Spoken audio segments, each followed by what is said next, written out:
Bien alors, bonjour à toutes, à tous et à tous. Merci d'être avec nous pour en fait cette dernière conférence de l'année. Voilà, les fêtes arrivent. Alors, j'ai le plaisir en fait de recevoir Pedro Nicoli, qui est docteur et professeur de droit à la faculté de droit de l'Université fédérale de Minas Gerais au Brésil. Je m'excuse pour la prononciation, Pedro. Voilà, il est aussi vice-directeur du département de droit du travail et de théorie du droit. Pedro coordonne le programme universitaire de recherche et d'extension Diverso FMG, la division juridique pour la diversité sexuelle et de genre, pardon. Le premier projet qui centralise la perspective LGBTQIA+, dans les principales facultés de droit du pays. Il a été chercheur invité au département de genre, de sexualité et d'études féministes de l'Université Duke aux États-Unis entre 2019 et 2020. Il développe des recherches autour du travail informel, du care, du genre et de la sexualité. Il aborde la discrimination, les droits LGBTQIA+, et le droit social. Il est membre du projet international Who Cares, reconstruire les care dans un monde post-pandémique qui est financé par la plateforme transatlantique pour les sciences sociales et humaines. Alors, aujourd'hui, Pedro va donc nous parler du queer care. Donc, je vais lui céder la parole sans plus tarder. Pedro, merci encore une fois d'avoir accepté mon invitation et c'est un plaisir de te revoir. Vraiment, Martin, le plaisir, c'est pour moi. C'est un moment très spécial pour moi. Donc, je voulais remercier à Martin pour l'invitation, si gentil, et aussi pour l'intérêt qu'il a démontré dès qu'on s'est fait connaissance cette année à Paris. Et ça me fait beaucoup plaisir de partager avec vous des idées qui sont, on va voir, un peu expérimentales, y avoir le soutien et l'enthousiasme de quelqu'un comme Martin. Alors, merci beaucoup pour ça. Il me faut aussi remercier tout d'abord les équipes de recherche qui ont travaillé directement dans les projets duquel je dérive la plupart des idées que j'essaye de développer aujourd'hui, qui font part du divers au FMIG, le projet que Martin a mentionné, que c'est le Centre juridique pour la diversité sexuelle des genres, et aussi au professeur Marcelo Ramos qui coordonne le projet avec moi. Il faut aussi remercier sûrement Nadia Guimarães de l'Université de São Paulo qui fait tout ça possible hein, dans le cadre du projet Who Cares, c'est un projet super spécial qui nous rend ensemble des universités de 6 pays, le Brésil, le Canada, les États-Unis, la Colombie, l'Angleterre, et qui fait ces échanges possibles. Euh, L'idée centrale de mon intervention d'aujourd'hui, c'est d'essayer de répondre, au moins essayer, hein, la question suivante, que c'est une question à la fois très simple, directe, mais aussi difficile. Comment les personnes LGBT vivent ce qu'on comprend comme care? Que je vais utiliser le mot en anglais parce qu'il a un sens que je pense que retient la proximité avec le mot care. Alors, j'essaie de démontrer que les expressions du genre et de la sexualité changent la manière dont les personnes LGBT accèdent ou non au care tout au long de leur vie. Cela impacte également les positions qu'elles occupent dans des relations de care.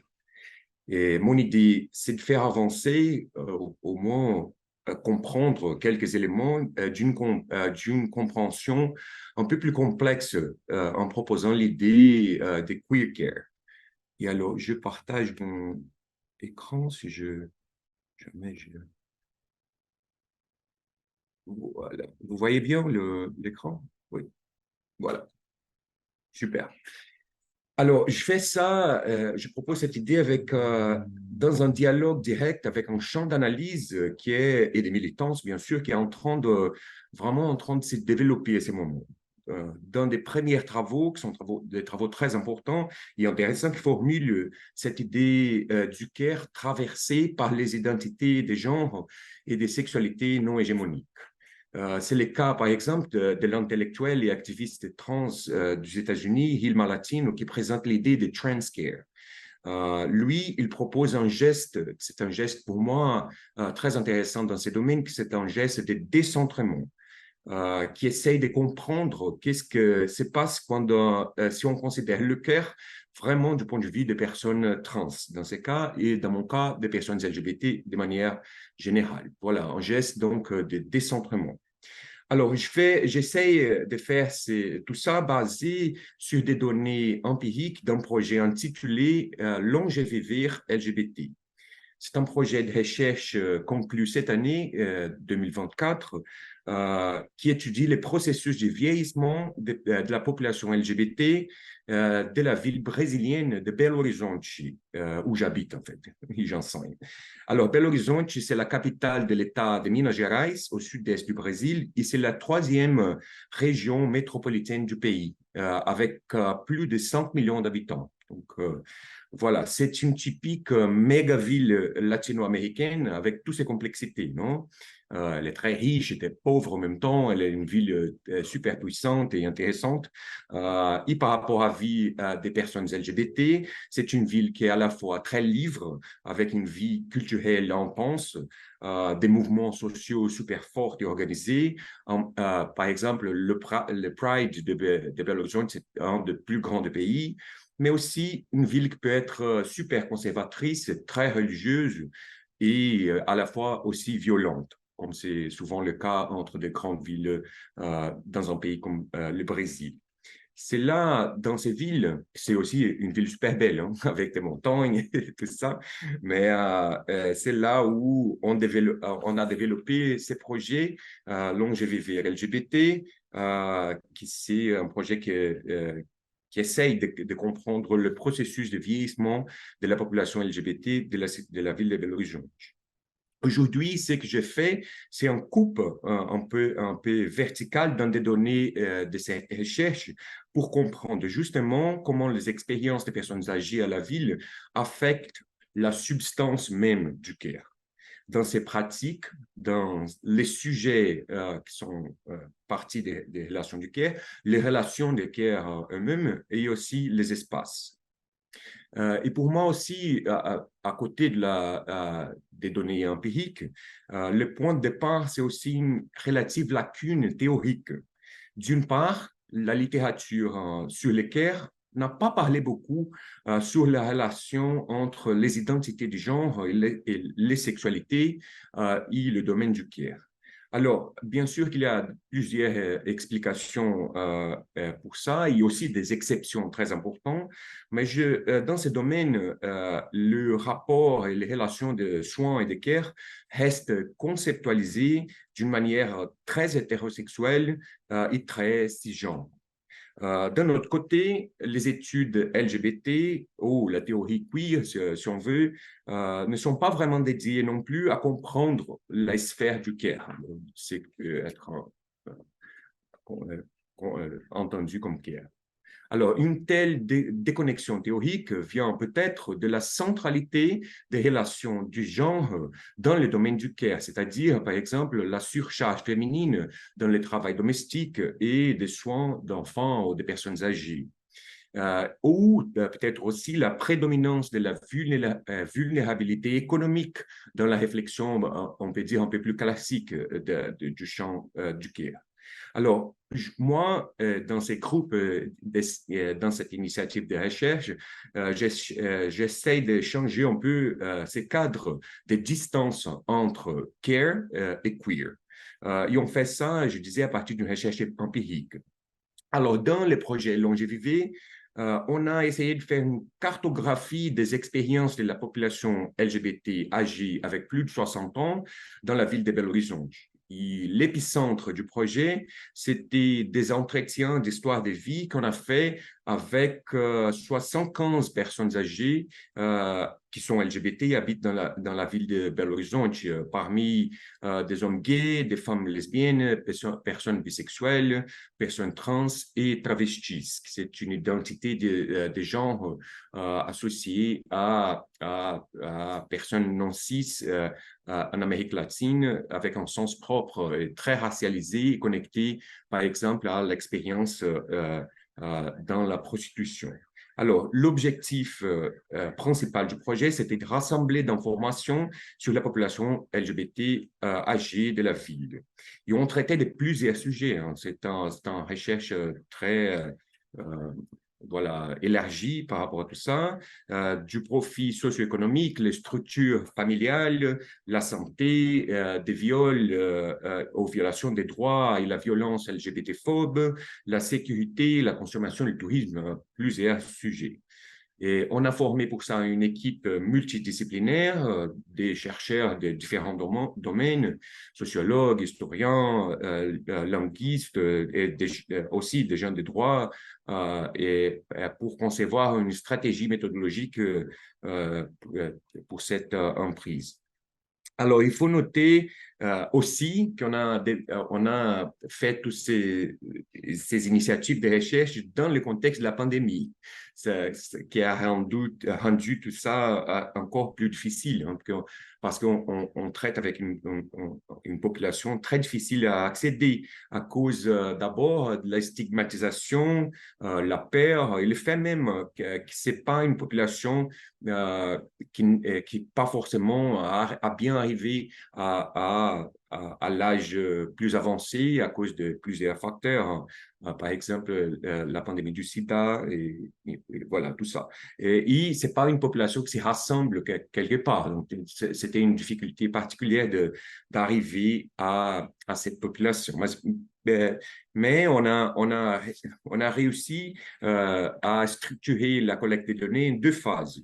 La première phase, c'était une phase qui s'est développée plutôt en ligne, avec une diffusion directe dans des groupes et forums online de personnes âgées, et aussi via WhatsApp. WhatsApp au Brésil, en Amérique latine, c'est le principal moyen de communication dans les pays et aussi pour les personnes âgées. Donc, on a réussi à entrer dans des groupes de WhatsApp et à faire communication directe avec des personnes via WhatsApp. On a fait aussi des divulgations dans les médias imprimés et traditionnels dans la ville. La plupart des journaux et voilà, des journaliers et de l'État et de la ville ont pris beaucoup d'intérêt en considérant le caractère un peu innovateur de la recherche qu'on faisait. Alors, aussi, toujours dans un premier temps, on a fait des stratégies de diffusion un peu plus élargies. On a fait une recherche active dans des espaces fréquentés par la population LGBT plus âgée. On est allé à plusieurs endroits tels que centres publics de santé, mais aussi les bars, l'espace culturel, la vie nocturne, le bathhouse, des saunas, et espaces où on pouvait trouver des personnes âgées LGBT. Alors, la deuxième phase de la recherche, c'était vraiment l'épicentre méthodologique de ce qu'on faisait, c'était des entretiens d'espoir de vie. On a fait 60 ans, j'avais dit, et pour ceux qui travaillent avec ce type de données, on sait bien que un univers de données vraiment énorme. Ce sont des entretiens d'une complexité, d'une beauté aussi, d'une richesse énorme qui ont toujours essayé voilà, d'avancer dans la compréhension de ce qu'on a collecté dans les dernières années.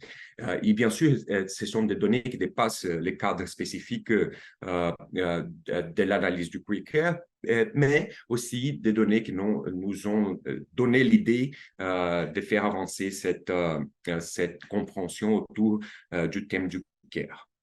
Alors, moi, je propose ici, je disais, un cadre d'analyse. Et voilà, ce sont des photos. On a fait une séance dans la faculté de droit avec plein de gens qui font partie des entretiens et on partageait un moment super beau avec les étudiants de la faculté des droits, dans la faculté des droits, pour partager des idées et aussi pour faire un café, un moment social avec le chercheur. Alors, moi, je disais, je propose un cadre d'analyse centré sur l'idée du care, mais aussi dans un dialogue direct avec et de manière ici aujourd'hui très libre, sans voilà, une précision conceptuelle, une approximation très libre de la théorie queer ou d'une manière queer de comprendre les choses dans le domaine du care. Voilà, ces dialogues visent en réalité comprendre à quel point les pratiques, les espaces et les relations de care se manifestent différemment dans les expériences dissidentes du genre et sexualité. Voilà. Et les points de partie, bien sûr, c'est le concept du care. Care, vraiment, en tant que catégorie, c'est une catégorie très intéressante, hein. Une catégorie, à mon avis, elle est vraiment capable de métaboliser des significations plurielles et parfois même des significations contradictoires.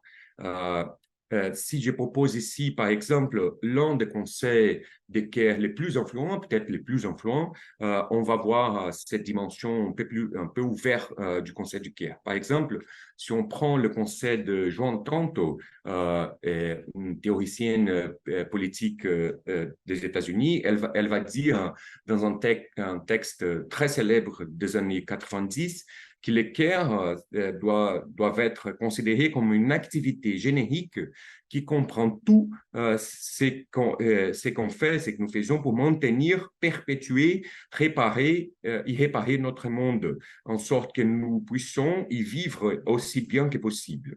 Ce monde comprend nos corps, nous-mêmes et l'environnement, tous éléments que nous cherchons à relier dans un réseau complexe en soutien à la vie. Alors, mon hypothèse ici, c'est que pour les personnes LGBT, tout ça est directement influencé par leur identité des genres et pour la sexualité. Surtout si on considère l'inclusion dans nous-mêmes basée sur les corps, hein. L'idée de produire à soi-même son environnement et le monde répondra de manière très substantielle aux identités LGBT. Pour moi, à partir des données du projet Longévivir, cette relation entre care et identité se passe en 4 dimensions principales. Pratique, relation et sujet, ensemble, on peut dire, et aussi espace de care. Pour commencer, pratique, il y a une question. Quelles sont les pratiques de care? Il existe, on peut dire d'une certaine manière, un ensemble d'opérations matérielles et symboliques socialement et institutionnellement reconnues comme typiques de ces champs, de champs du care. Que ce soit dans la littérature du care ou dans la régulation des professions liées au care, un certain périmètre d'activité est dessiné. Bien sûr que ce sont certainement pas des frontières imperméables, mais il y a toujours des discussions, par exemple, très animées sur ce qu'il faut inclure ou exclure de cet univers. Mais la collecte des données dans les projets Longévivir LGBT parle d'une chose un peu plus différente. On a compris que les frontières qui sont déjà dessinées pour discuter qu'est-ce que c'est le care et qu'est-ce que c'est fait pas partie du concept, peut exclure des pratiques qui sont qu'on rencontre de manière très quotidienne dans la vie des personnes LGBT, qui ne sont pas forcément incorporées à la discussion conceptuelle d'un périmètre du care. De nombreux événements tout au long de la vie d'une personne LGBT qui constituent matériellement et subjectivement des opérations qui sont propres à leur vie, la production concrète de leur corps et de leur subjectivité.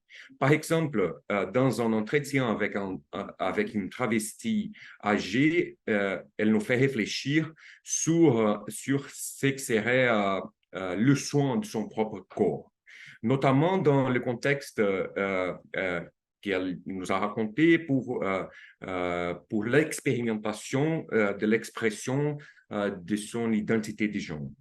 Elle dit, je me suis rasé les sourcils, je perçais l'oreille, j'ai commencé à prendre des hormones. en 1975, voilà les chiffres, ça fait un moment que je ne parle pas le français, je suis désolé. J'avais déjà fait la transition, elle dit. Voilà, des pratiques qui sont pratiques esthétiques, on peut dire, en premier regard, qui peuvent paraître très courantes. Par exemple, s'épiler les sourcils ou percer les oreilles prennent une force particulière puisqu'elles s'intègrent ces pratiques dans le substrat matériel et la transformation de l'expression du genre. De la même manière, les actes pharmacologiques ou médicaux, que sont actes comme l'utilisation d'hormones, gagnent bien sûr une signification particulière pour cette population. L'hormonothérapie a ses propres effets et proportions dans le contexte de la constitution des choix pour personnes trans et travestis. Même si une personne cis peut avoir de thérapie hormonale, elle ne signifie pas la même chose forcément pour des populations différentes. C'est-à-dire, ce n'est pas une opération simple et quotidienne d'administration des médicaments. Il y a un lien intime entre ces gestes, la prise des médicaments et la production de soi-même dans ces cas. Et cela, bien sûr, change la nature des choses, amenant de façon définitive ces pratiques qui existent matériellement dans d'autres univers à une place bien particulière comme pratique de care. Voilà, toujours dans des pratiques corporelles, quelques-unes sont placées de manière profondément ambiguë en ce qui concerne la santé des personnes trans et la production de soi-même dans ces contextes, au moins au Brésil. C'est le cas particulièrement pour les travestis et l'utilisation des silicones industriels. Il y a une compréhension que c'est déjà bien commenté dans la littérature, que c'est une pratique qui va apparaître beaucoup entre des travestis prostituées au Brésil. Il y a un certain en fait, caractère communautaire de ce processus. Ce sont las travestis elles-mêmes autour des figures comme par exemple las bombadeiras qui font l'injection de silicone industriel dans des autres travestis toujours. Ici, une travestie qu'on a fait l'entretien avec nous rapporte l'utilisation du silicone industriel dans son cas d'affirmation de soi. Ici, bien sûr, une pratique médicalement déconseillée avec des risques majeurs semble être intégrée par une communauté comme une pratique centrale pour la constitution des corps. Il faut noter aussi qu'on est dans un monde, dans ce cas-là, d'une vulnérabilité économique qui empêche largement ces personnes d'accéder à la sphère des chirurgies plastiques traditionnelles et sûres. Alors, face à la volonté de la transition, dans toute sa force, l'utilisation du silicone industriel devient toujours une réalité présente. De même, aussi, le fait la nécessité d'enlever le silicone industriel, la même travestie va nous raconter, j'avais beaucoup de silicone industriel sur le visage, il fallait que j'enlevais les silicones, j'avais besoin d'une chirurgie privée.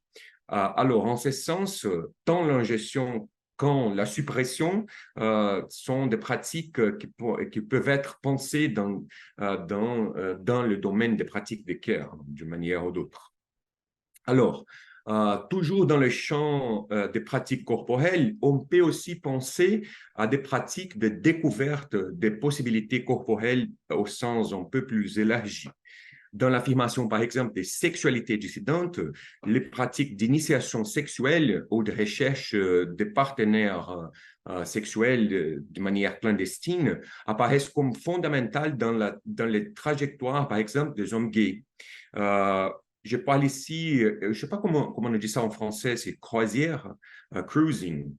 En portugais, on dit pegação, qui c'est vraiment une pratique de cruising, non? Qu'on trouve très souvent chez les hommes gays, surtout dans le mémoire des hommes gays plus âgés, qui on peut voir comme de plusieurs façons, non? Mais on peut voir aussi comme une série des échanges intersubjectifs qui finalement sont fondamentaux pour comprendre et vivre le sexe.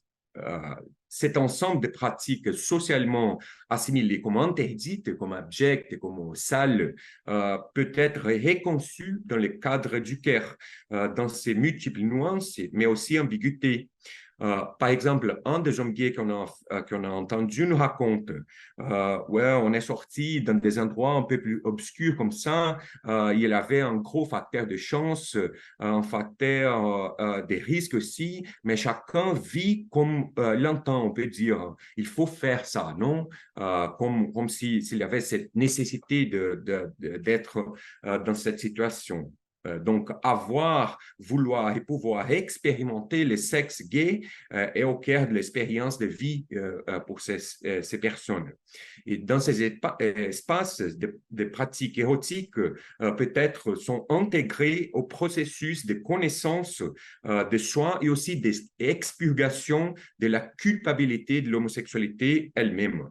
Un autre homme qu'on a entendu nous raconte, j'arrivais dans un cinéma érotique, il a dit, je faisais, alors je ne fais rien, il a rencontré quelqu'un et à la fin il a dit, non, mais je repartais absolument sans culpabilité. Donc, c'est un processus d'expiration de la culpabilité tout à fait. Alors, d'abord, donc, des pratiques sur le corps, mais aussi des pratiques sexuelles qui peuvent être pensées dans ces cadres.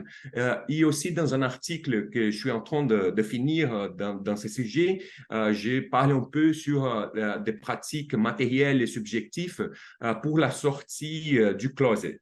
Mais je ne vais pas avoir le temps de parler de tout, mais ce sont des pratiques de soutien économique, de réseaux qui donnent des possibilités pour ces moments symboliquement et aussi matériellement importants pour des personnes LGBT dans la sortie du closet.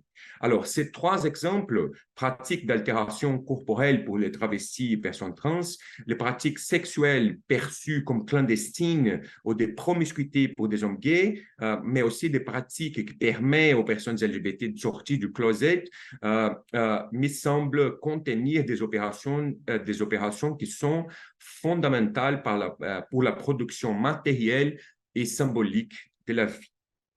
Alors, on passe rapidement au sujet et relations de care dans une perspective queer. Alors, les personnes LGBT, je disais, occupent des positions dans des relations au rapport de care qui, une fois, renvoient directement à ces identités des genres et sexualités. À partir du moment où euh, les personnes LGBT commencent à montrer les signes dans l'enfance qu'ils sont des personnes LGBT, la place qu'elles occupent dans des relations traditionnelles de care change considérablement. Les personnes LGBT, en tant que sujet des relations de care, semblent voir leur identité dissidente transmuée de manière récurrente à une sorte de monnaie d'échange au sens de rapport de care. Par exemple, pour accéder au care dans la famille, par exemple. Les personnes LGBT sont souvent forcées à cacher ces identités, à changer d'expression, à supprimer quelques signes qui apparaissent de leur identité, tout simplement pour accéder au care familial.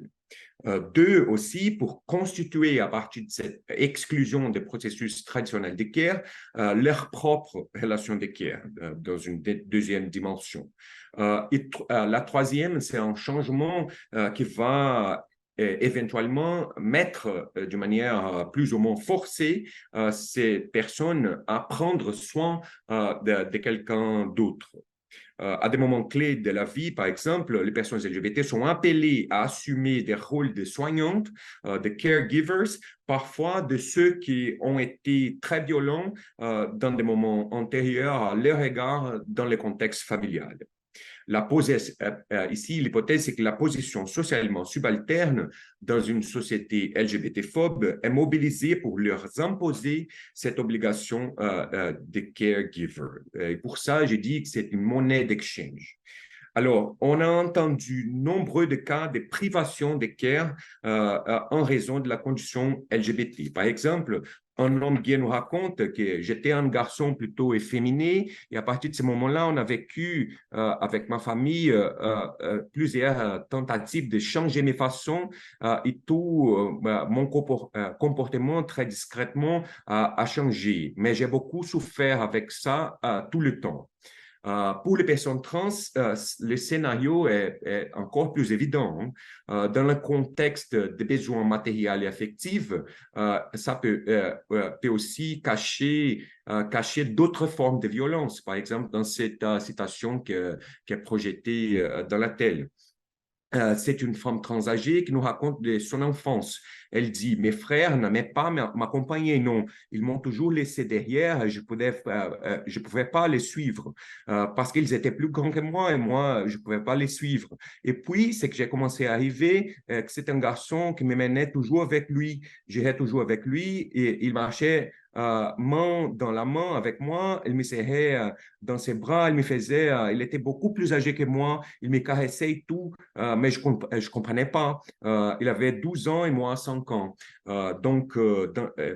Des situations qui cachent, par exemple, potentiellement un cadre de violence dans des processus de privation de care. Dans la vie adulte, les personnes LGBT continuent à avoir des expériences qui les privent de potentielles relations de care et de signification affective. Par exemple, une femme lesbienne va nous raconter, mon beau-frère m'interdisait d'être près de mes neveux quand ils étaient petits. Cela n'a jamais été un problème pour moi. J'ai dit, les enfants, ils grandissent. Ils ont grandi et aujourd'hui, ils sont de grands amis à moi.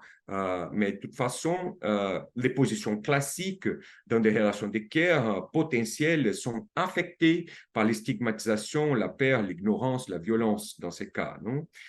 Tout ça place à des liens non familiaux de care dans les imaginaires et pratiques des personnes LGBT. C'est l'autre côté des récréations des rapports de care avec une force particulièrement importante.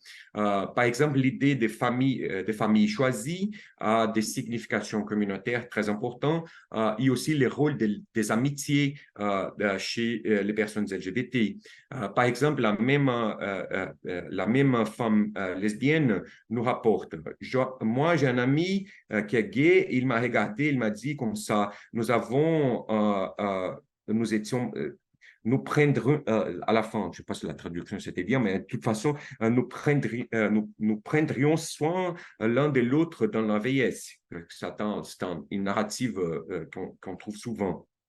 La même chose va apparaître, par exemple, par rapport aux amitiés. La même femme nous raconte. Nous avons un très groupe d'amis, très nombreux, forts, ouais. On était des amis, ça fait plus de 45 ans d'amitié, voilà.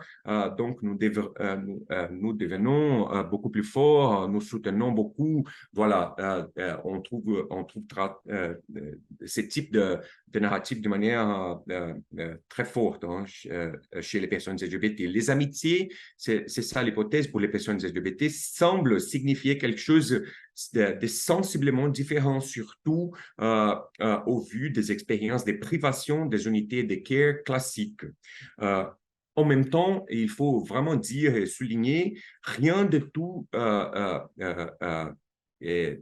cela s'est produit d'une manière romantisée et dans des pratiques communautaires homogènes. C'est bien le contraire, en fait.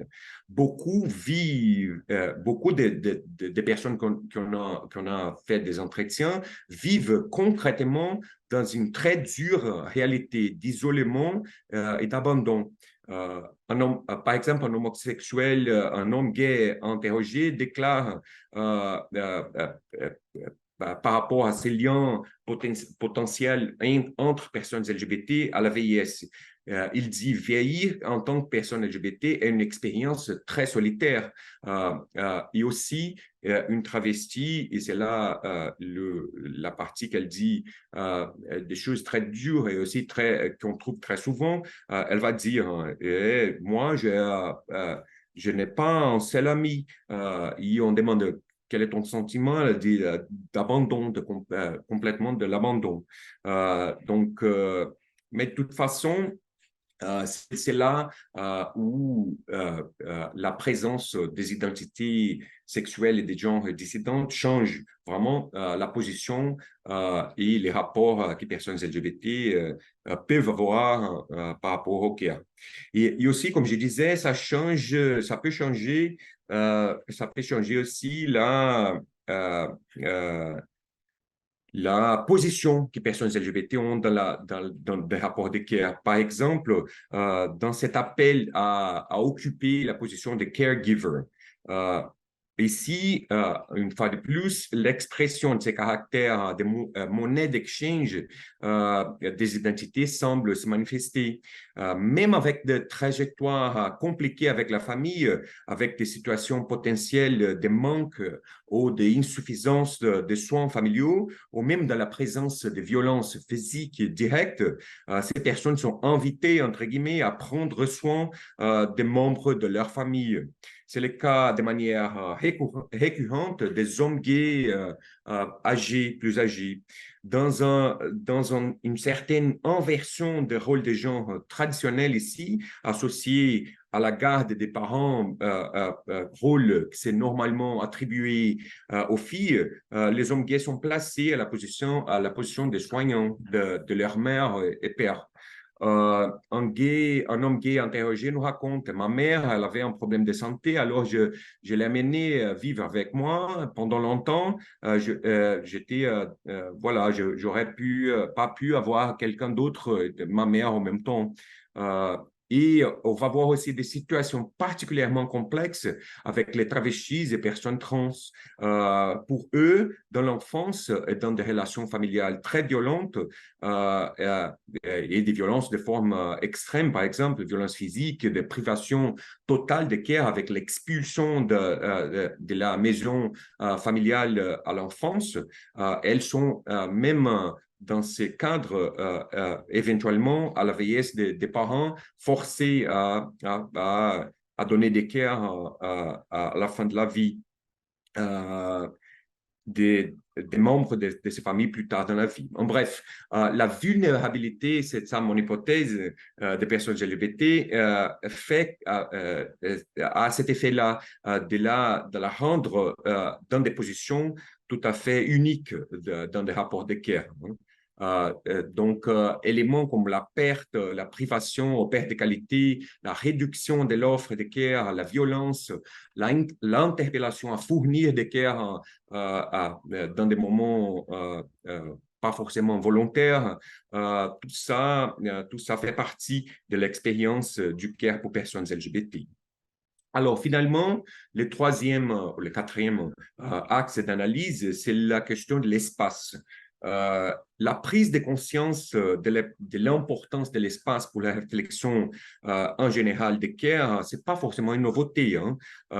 Tout ce qui incarne ce que l'on entend pour care se déroule dans une relation intime avec des espaces à la fois physiques et symboliques. La centralité, par exemple, de la maison, du espace domestique, du domaine privé dans l'univers du care a depuis longtemps été discuté dans la littérature. Hein. Et même dans le cercle des care non domestiques, les espaces tels que les crèches, les jardins d'enfance, les hôpitaux, les maisons de repos pour personnes âgées sont des espaces concrets du débat du care traditionnel. Alors, un premier constat pour faire un débat queer de la dimension spatiale du care, c'est que les personnes LGBT circulent dans tous ces espaces, qu'on peut dire classiques du care. Et dans tous ces espaces, bien sûr, leurs relations sont affectées par le fait qu'elles sont personnes LGBT. Mais mon hypothèse à partir des données qu'on a collectées ici à Belo Horizonte, c'est quelque chose qui se passe au-delà de cette descente classique des espaces de care. En face de la violence et des rejets que les personnes LGBT peuvent dépasser dans ces mêmes espaces de care hégémoniques, d'autres pratiques, comme on a vu, apparaître. Et ces pratiques se situent également dans d'autres espaces, également non hégémoniques. Alors, la centralité des espaces, c'est aussi bien connu chez la réflexion LGBT pour l'affirmation des identités. Les débats sur l'idée d'un ghetto pour personnes LGBT, ainsi que l'affirmation des processus historiques de lutte pour les droits dans des espaces physiques d'affirmation LGBT, conduisent à comprendre que l'identité des genres et sexualité sont vécues spatialement. Et pour moi, ces pratiques et relations de care se passent aussi dans ces espaces et pas forcément, pas seulement dans les espaces classiques de cœur. Alors, on parle d'une série de lieux qui, dans un premier regard, peuvent être lus comme des endroits classiquement ou uniquement dédiés aux loisirs, au plaisir, aux pratiques sexuelles, à la vie nocturne, qui peut être aussi considérés comme des espaces fondamentaux pour comprendre ce qu'on peut appeler un care LGBT. Ce sont des bars, des discothèques, des clubs, des bancs publics, des saunas, des cinémas porno, des espaces de cruising, des zones de prostitution et la rue elle-même. Il y a aussi de manière récurrente dans des histoires qu'on a entendues dans les projets, les souvenirs de ce que les gens vont appeler d'un début de vie. C'est une étape fondamentale, la connaissance de soi, quelque chose qui s'est vraiment remarqué par ces femmes lesbiennes. Elle dit, et beaucoup de gens disent, c'est ici où ma vie a commencé, en fait. La photo est la photo de la première, les premières boîtes de nuit LGBT de la ville de Belo Horizonte dans les années 70, qui s'appelait Chica da Silva. Voilà, c'est ça, cette idée que la vie commence finalement dans ces espaces. Et parfois, ça arrive en contraposition à la maison, que c'est l'espace classique du care. Non? Un homme gay, par exemple, va nous raconter quand j'arrivais là-bas, dans les bars, c'était une sorte de libération. Il y avait dans les bars, j'ai découvert des choses et j'ai vu cette chose-là de la liberté. Voilà. La découverte dans la rue, dans les bars, de la liberté, et la possibilité d'être soi-même. Les significations attribuées à ces espaces par les personnes LGBT ne semblent pas être la même que les personnes hétérosexuelles et cis trouvent dans ces types d'endroits. Bien sûr que les gens hétérosexuels et cis vont à des clubs, aux bars, mais ce qui se passe là-bas, ce n'est pas largement constitutif de ce qu'ils sont. Les processus de socialisation hétérosexuelle intègrent ces espaces dans la réitération des normes des genres et sexualités. C'est un des espaces où ça se passe. En revanche, pour les personnes LGBT, c'est possible que justement le contraire se passe. Ces bars et boîtes de nuit deviennent des espaces d'expérimentation, de connaissance et reconnaissance de soi chez les autres et aussi espace de voilà, avoir la possibilité de l'expérimentation du corps et du sexe. Alors,